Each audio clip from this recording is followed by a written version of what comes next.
അപ്പോൾ പ്രിയപ്പെട്ട പ്രേക്ഷകരെ, നമ്മളുടെ എഴുത്തിനെഴുത്ത് ചടങ്ങുകൾ തുടങ്ങുകയാണ്.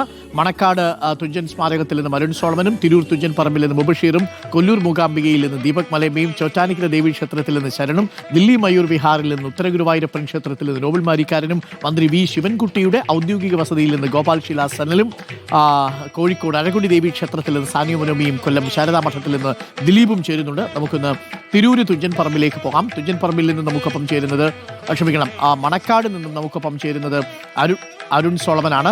അരുൺ സോളമൻ, മണക്കാട് എങ്ങനെയാണ്? കുഞ്ഞുങ്ങൾ എഴുതി തുടങ്ങിയോ? വാശി പിടിക്കുന്ന കുടുംബന്മാരും കുടുംബത്തികളും ഒക്കെ ഉണ്ടോ? എന്താണ് കാഴ്ചകൾ?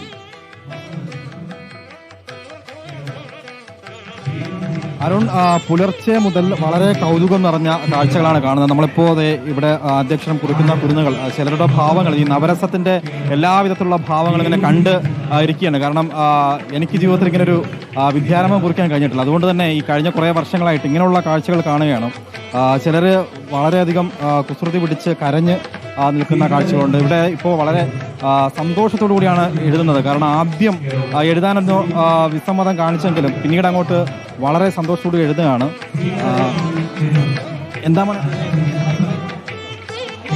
അപ്പോൾ എഴുത്തിലാണ് വളരെ സന്തോഷത്തോടെ എഴുതുകയാണ്. എഴുതുന്നത് കൊണ്ട് തന്നെ പലരും സംസാരിക്കാതെ നിൽക്കുന്നത്. നമുക്കിവിടെ കുറച്ച് മുൻപ് എഴുതി പകുതി നിർത്തി നിൽക്കുന്ന, കരഞ്ഞ് തളർന്ന് നിൽക്കുകയാണ് ഒരു കുഞ്ഞ്.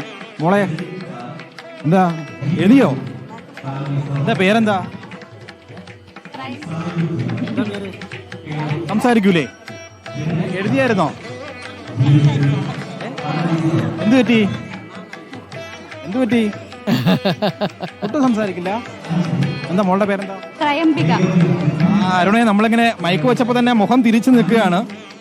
ഇങ്ങനെ പല വിധത്തിലുള്ള കുരുന്നുകളാണ്. ചിലർ വളരെ സന്തോഷത്തോടെ വരുന്നു, ചിലരിങ്ങനെ നേരിയ കസവ് മുണ്ടൊക്കെ ഉടുത്ത് വരുന്നെങ്കിലും ചിലർ കുസൃതിയൊക്കെ കാണിച്ച് തിരിച്ചു പോകുമ്പോൾ മുണ്ടൊക്കെ ഊരി എറിഞ്ഞ് ബഹളം വെച്ചൊക്കെ പോകുന്നവരുണ്ട്. ഇപ്പോൾ ഒരു കുരുന്ന് ചിരിച്ചുകൊണ്ടിരിക്കുകയാണ്. ഇവിടെ വളരെ പാരമ്പര്യപരമായി ഗുരുകുല സമ്പ്രദായത്തിലാണ് ഇവിടെ എഴുതുന്നത്. അതുകൊണ്ട് തന്നെ തിരൂര് പോലെ തന്നെ തിരൂരിൽ നിന്ന് കൊണ്ടുവന്ന മണല് കഴിഞ്ഞ ദിവസം തിരൂരിലേക്ക് ഒന്ന് പോയിട്ട് വരാം. അരുൺ, തിരൂരിൽ തുഞ്ചൻ പറമ്പിൽ നിന്ന് മുബഷീർ പി അക്ബർ കൂടി നമുക്കൊപ്പം ചേരുന്നുണ്ട്. മുബഷീർ, തിരൂര് തുഞ്ചൻ പറമ്പിൽ എങ്ങനെയാണ് കാഴ്ചകൾ? കുട്ടികൾ ധാരാളം എത്തുന്നുണ്ടോ? അവിടെ പ്രമുഖരവിടെ സാംസ്കാരിക കേന്ദ്രത്തിൽ തിരൂർ തുഞ്ചൻ പറമ്പിൽ കുഞ്ഞുങ്ങളെ എഴുതിക്കാൻ വേണ്ടി വന്നിട്ടുണ്ടെന്നാണ് തോന്നുന്നത്. ആരൊക്കെയുണ്ട് തിരൂരിൽ മുബഷീർ?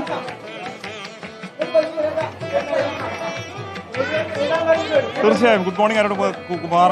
കേരളത്തിന്റെ വിവിധ ഇടങ്ങളിൽ നിന്നും ഏകദേശം 4000-ലധികം കുരുന്നുകൾ തന്നെയാണ് ഇവിടെ വിദ്യാരംഭ ചടങ്ങുകൾ പങ്കെടുക്കുന്നതിന് വേണ്ടി എത്തിക്കൊണ്ടിരിക്കുന്നത്. തിരൂർ തുഞ്ചൻ പറമ്പ് നമുക്കറിയാം മലയാള ഭാഷാ പിതാവിന്റെ മണ്ണാണ്.